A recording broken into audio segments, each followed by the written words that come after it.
Welcome to the hottest movie review on the internet today, the A-List Review.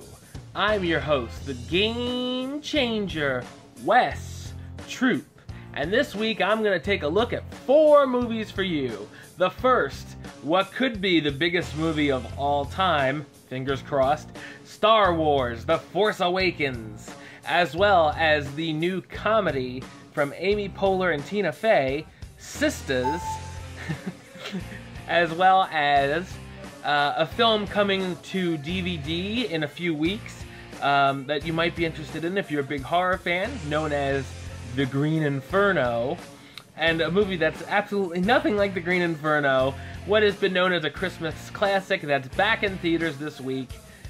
It is Miracle on 34th Street. So, let's kick the show off with the movie that many people, and myself, found to be the most anticipated movie of the year. And that is, you know it, Star Wars, The Force Awakens.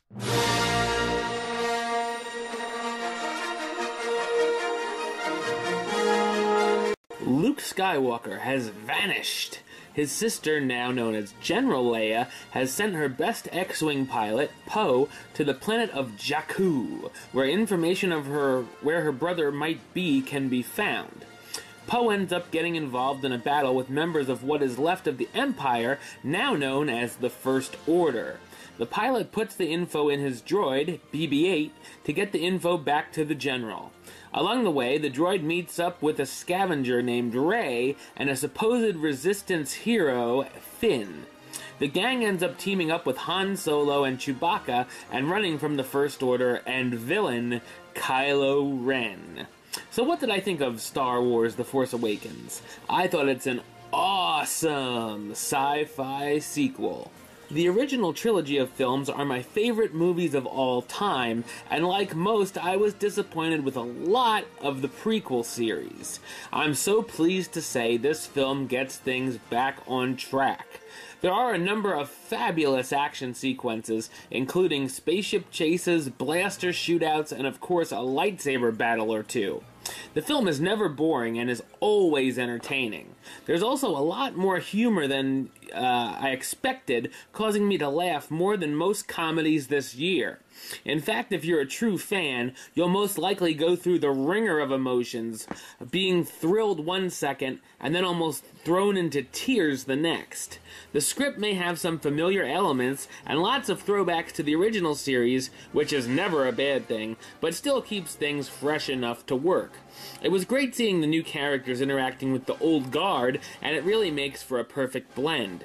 As terrific as it is to see the older characters together once more, I was interested to see how I felt about the new cast. I was elated to discover how emotionally attached I became to them, especially Rey, who is probably now my favorite female heroine of all time. The cast stars Daisy Ridley as Rey. Oh yeah. The young woman left on Jakku by her parents when she was young and had to learn to fend for herself and scavenge for a living. John Boyega as Finn, a former stormtrooper who realizes he can't do what he's forced to and joins the Resistance. Adam Driver as Kylo Ren, the former Jedi turned to the dark side on a search for Luke, and Oscar Isaac as Poe Dameron, the hotshot pilot of the Resistance.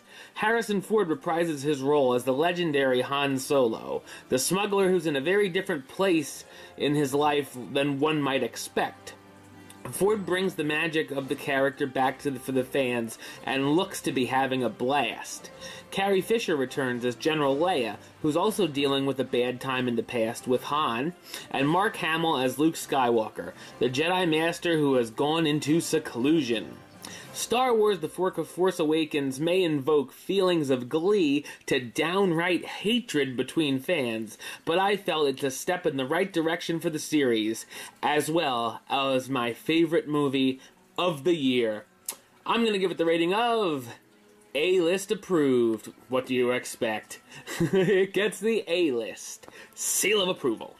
Alright, well, let's move on to a movie that is the other film that opened this week. That's right, I am not reviewing Alvin and the Chipmunks The Road Chip this week, just because I could not allow myself to be tortured. If I happen to see it in the next few weeks, or when it comes on DVD, I will review it, just for kicks. But I really didn't want to see it in theaters, so I gave myself a pass. I can do that because it's my show. So there. So, here's the other movie that I saw that opened this week. If Star Wars was sold out, maybe you saw this. Or if you're not interested in Star Wars, I mean, you're not cool by me, but whatever. Your decision. You made the wrong choice. Because here's my review of Sisters.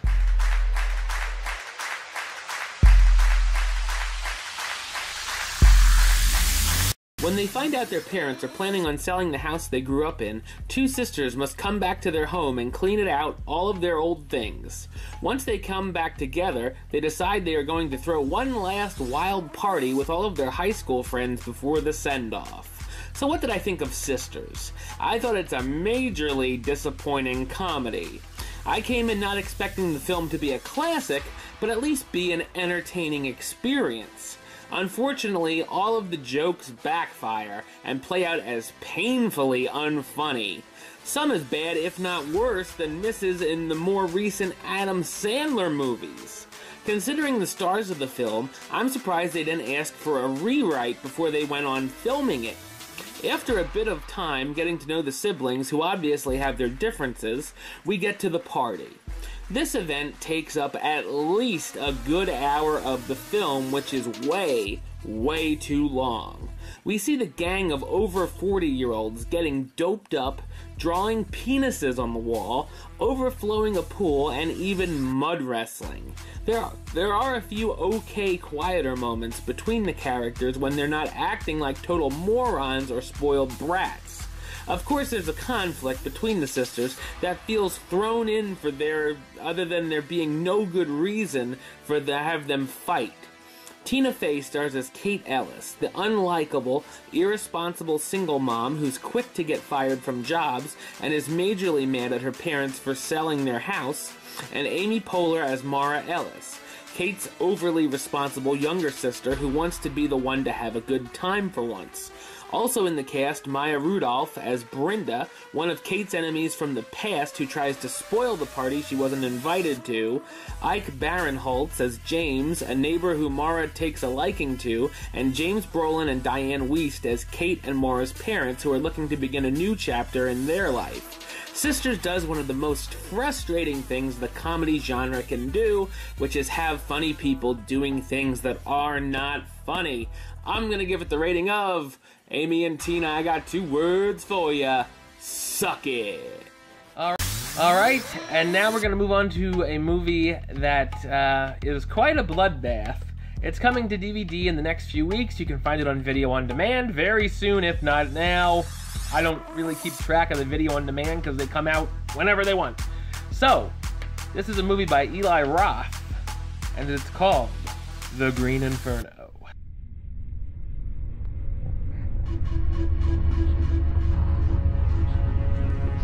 A college freshman joins a protest group that is headed to Peru in the Amazon to save a group of natives before militia kills them and bulldozers destroy the jungle.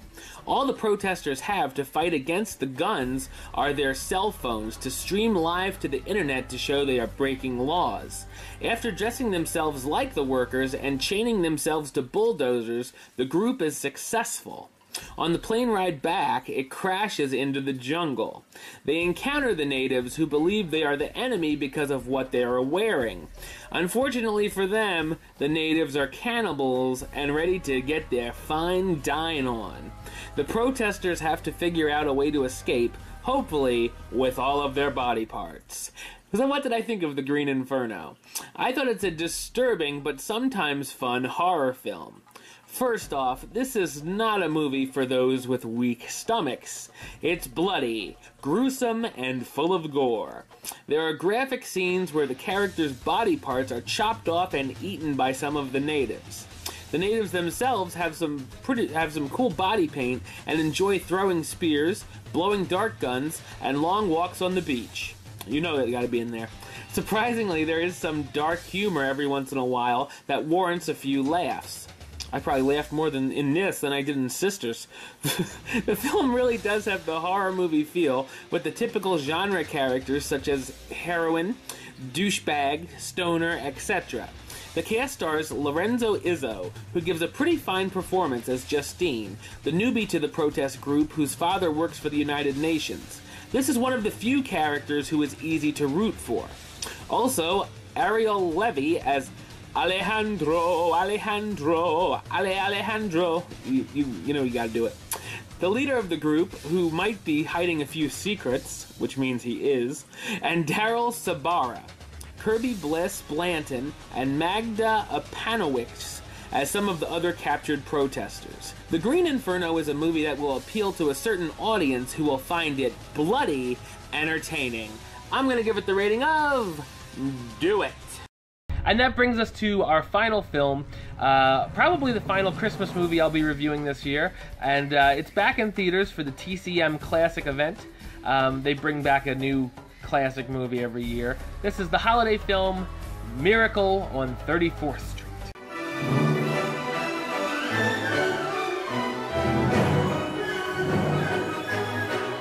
At the Macy's Thanksgiving Day Parade, an elderly man realizes the man set to be Santa is drunk and is in no form to be in the event. Seeing as the man has a beard and looks the part, the event director makes the call to have him play Santa. He becomes such a big hit, he's given the job as Santa in Macy's New York City store. Soon the Santa claims to actually be Kris Kringle and is forced to take a mental examination. Afterwards, Kris goes to court to prove he really is Santa Claus. So what did I think of Miracle on 34th Street? I thought it's an old-time holiday classic with a somewhat odd premise.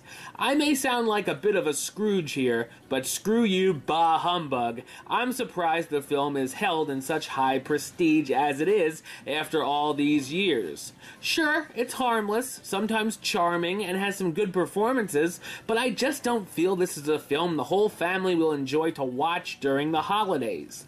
The film could easily be seen as a giant advertisement for Macy's, even though they're not always seen in the best light, doing things such as telling Kris to push certain toys that aren't selling as well as expected on the kids.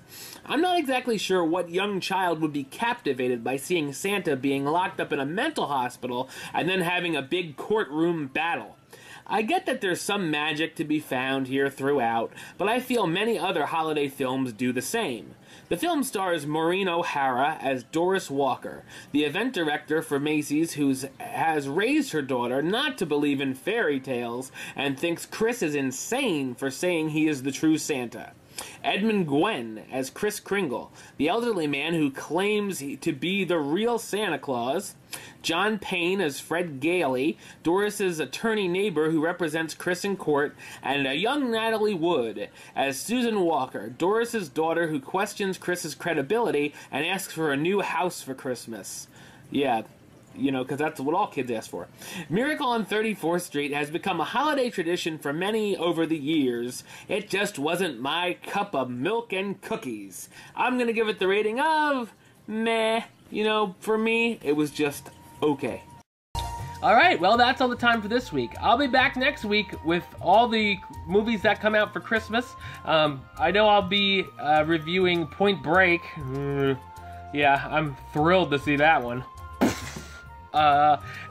Who knows, maybe I'll like it. As well as Joy, Daddy's Home, and probably Concussion. If I see all those, hopefully I'll see them all and cross our fingers.